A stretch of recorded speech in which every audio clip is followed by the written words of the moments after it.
I've been upgraded. I used to fly that way. They used to upgrade me all the time. That would mean I have a potential additional investigation because I've been investigated more than Alphonse Capone. Think about it. He killed people at will. If he went out to dinner with this handsome gentleman right here and he didn't like him, he said, "You're looking at me the wrong way. I don't like you." He had no chance of making it out of the dining room. And I got investigated. Think of it. I got investigated more, and I did nothing wrong. And I have to say the Republican Party really stuck up for me. They said, "This is ridiculous." Unanimously. And they'll put the vicious and bloodthirsty criminals, we're going to get them, we're going to throw them out of the country, first choice. If they're really crazy vicious, and we have many of them, don't forget, of the 1,399 that are murderers, many of them committed 2 murders.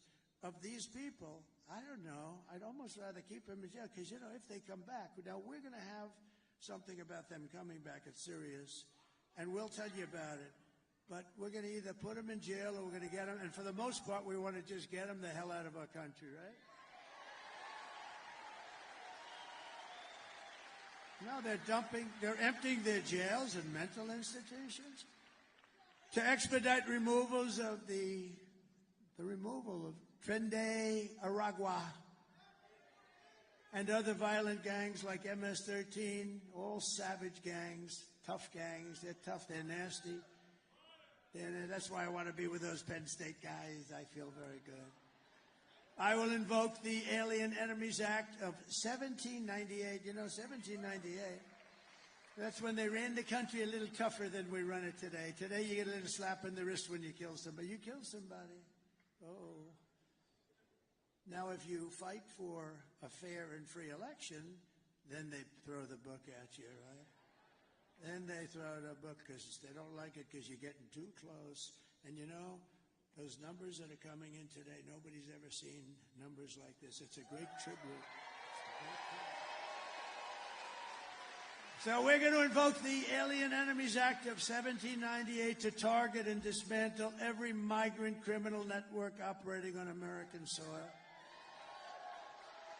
And if they come back into our country, it's an automatic 10 years in jail with no possibility of parole.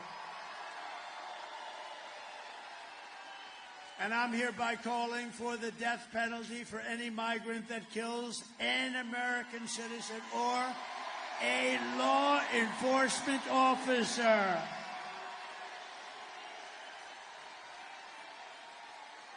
You kill our citizens or you kill our law enforcement officers, we have to protect them. They're in a dangerous situation.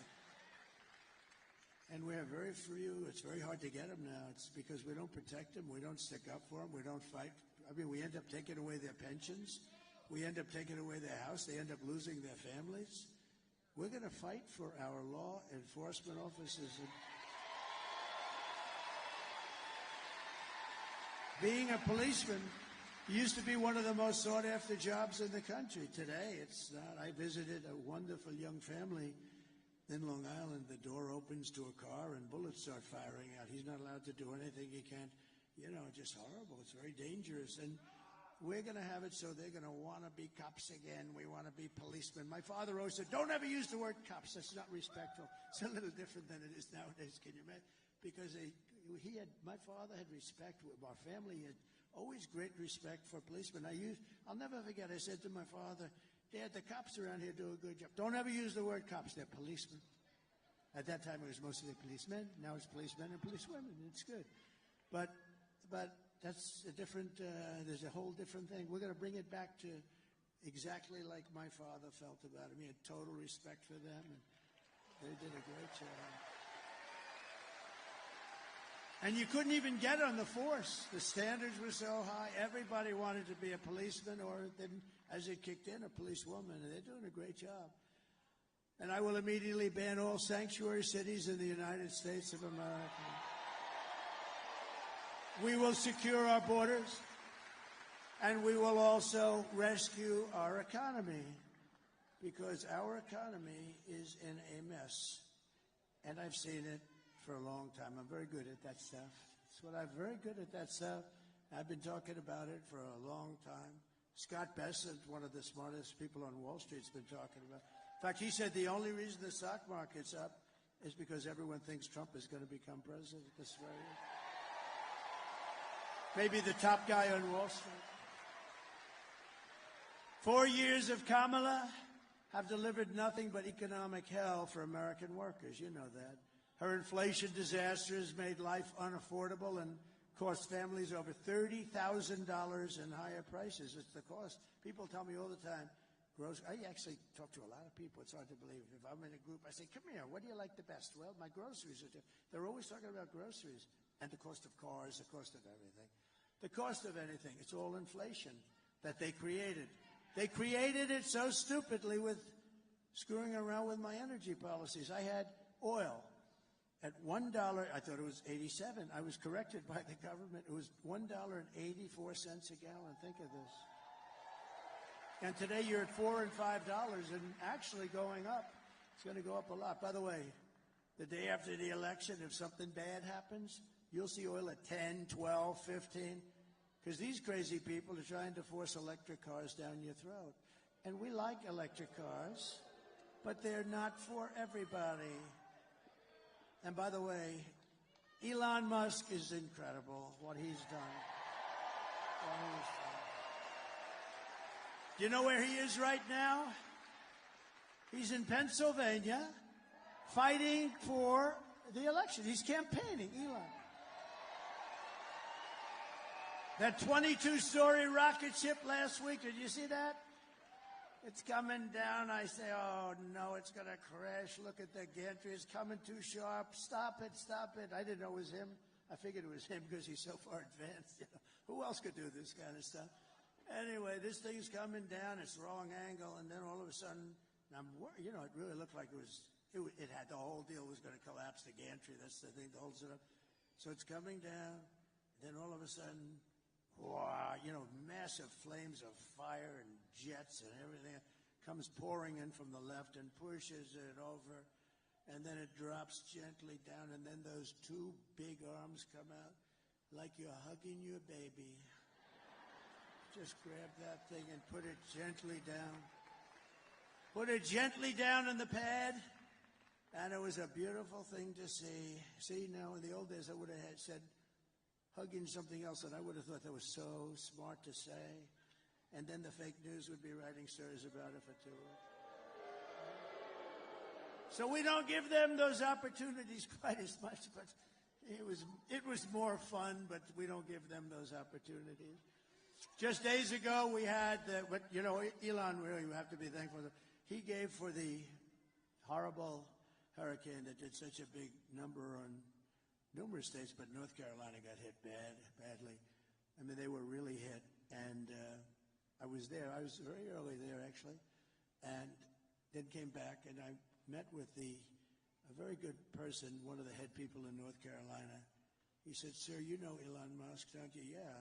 He gave me the nicest endorsement. He said, if you don't win, if Trump doesn't win, this whole country is going to be no good. It's going to be no good. And it won't, because their policies, these radical left policies, will be Venezuela on steroids. That's what's going to happen to us. And I said that years ago, if that ever happened. Now, we can't let we got to get these people the hell out of office because they're bad. First of all, they're incompetent, but they're bad. But he said, sir, could you do us a favor? What? He makes something called Starlink. I said, what's Starlink? Tell me what Starlink is. It's a communication system, because all our wires are buried underwater. You had to see this. Areas that never saw water are now lakes. I mean, nobody's ever seen a hurricane. This was a real sort of a water-destructive hurricane. There's never been anything like it in terms of the amount of water put out. It literally areas that were almost like they never saw much rainfall or anything. They're now these giant lakes, and the destruction and the death. A lot of people died, and people don't know that, but a lot of people died. There are people still missing. He said, we have no communication. We're cut off from the mainland, and we need Starlink, and we can't get anyone on the phone because it's a very popular thing. So he explained it what it is, and I called Elon. I said, Elon, you have to do me a favor. North Carolina and parts of Georgia are really in bad shape, and they have no communication. You have to get your Starlink, whatever the hell it is, Elon. I don't know. I don't care, but you got to get some. And if you don't mind, and so I'm talking to him, and you might have heard this. I told him a couple times. I'm talking to him, and I get a note that the man from North Carolina was, thank you very much, sir. The Starlink is all being taken care of. It just happened. I said, wait a minute.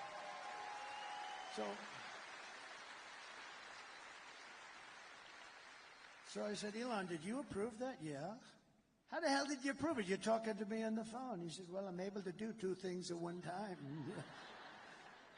And they got so much Starlink, and I said, how is it? He said, a week later, I said to the guy, how is it? He said, it's unbelievable. You saved a lot of lives. So Elon is a great guy, so we want to thank him. Just days ago, we had the worst jobs report in modern history. This is the one. I always said, I don't want to be Herbert Hoover. I don't want to be Herbert Hoover. And I've been talking to you about this is going to happen. And I think we can now say it's in the process of happening.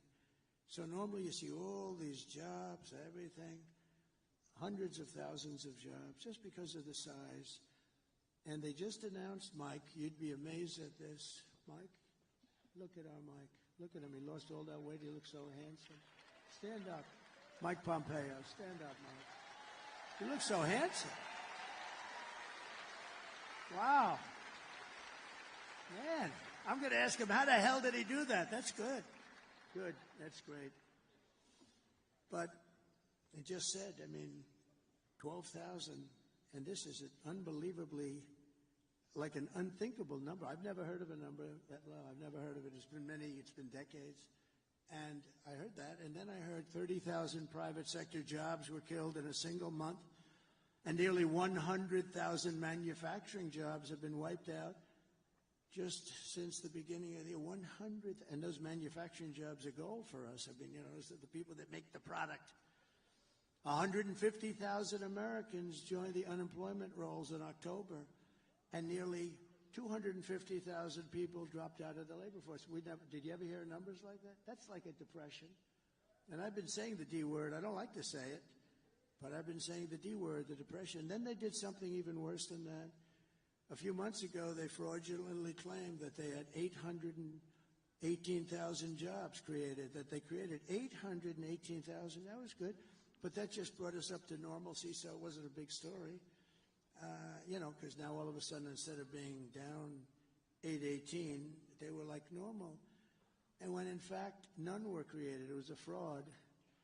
And the papers refused to write about it as a fraud because they're fake. And it was a total lie. They thought they'd be able to get away with it through the election. They didn't want to have this information come out before the election. See, and I look up to this guy. Thank you very much. Because this would, in normal times, right? This would, in normal times, be a disqualifier. Do you know she's using my term now? Do you believe it? She uses everything I do. She uses even Saturday Night Live. They copied. They copied. Think of that. She was great. They copied my routine. I did it a long time ago. They copied the same routine. I think I did it better, actually. I think anybody could have done it. I think anybody could have done it better, Dan, right? But fortunately, there was a whistleblower on the 818, and I thought it was an amazing thing, so it got released. And now, to add to it further, they've just revised other past reports, jobs reports, down by 112,000 other fake jobs were reported. For almost 1 million fraudulent jobs were created. And it all got released right now in front of the election. One day, it was 3 days that we heard about it, but we're talking about it now. And normally this would be a disqualifier. This would be, you wouldn't be able to even run for office. Meanwhile, 100% of the net jobs created in the last year have gone to migrants. They haven't gone to American citizens. Did you know that? These are depression-type numbers. And that's where we're heading if she's elected. You have a depression, I don't mean like a recession. I mean a depression with a capital D. Under my leadership, we are quickly going to turn this economic nightmare into an economic miracle. We're going to do great things. You are.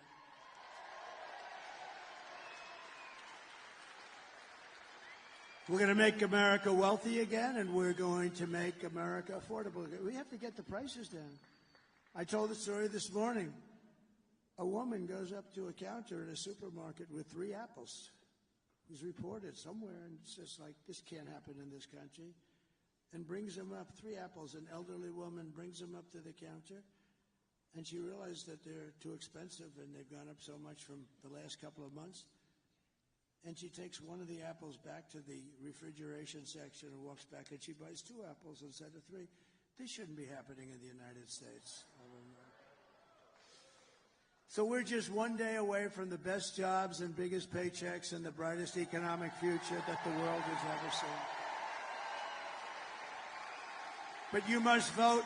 Kamala's plan will impose the largest tax hike in American history and raise taxes on the typical American family by at least $3,000 a year. And this is the only politician I've ever seen. You know, she's a very low IQ person. You know. I want to have a smart president. I don't want any more. We had 4 years of these guys. President Xi, Mike, of China is not a low IQ person. Do you agree? He's a very severe person. He's a very fierce person. But low IQ is not one of his traits. Do we agree? No, but these guys, these leaders at the top of their game, and we don't have that. We have people that 30 years ago, Biden wasn't any good. He had the worst policy ever. If you would have taken Biden's policy reviews over a 40-year period and reversed them, you would have gone down as the single greatest policy expert, foreign policy expert. My plan will massively cut taxes for workers and small businesses, and we will have no tax on tips, no tax on overtime, and no tax on Social Security benefits for our seniors. Kamala will crush Pennsylvania energy workers, and she's going to ban fracking. By the way, don't let this happen. Her whole life she's against anything coming out of the ground. She likes the wind, the wind. It kills all your birds. That doesn't work. That's the most expensive energy in the entire world. And then after 10 years, when it rusts out, they don't look too good. So she wants to ban fracking.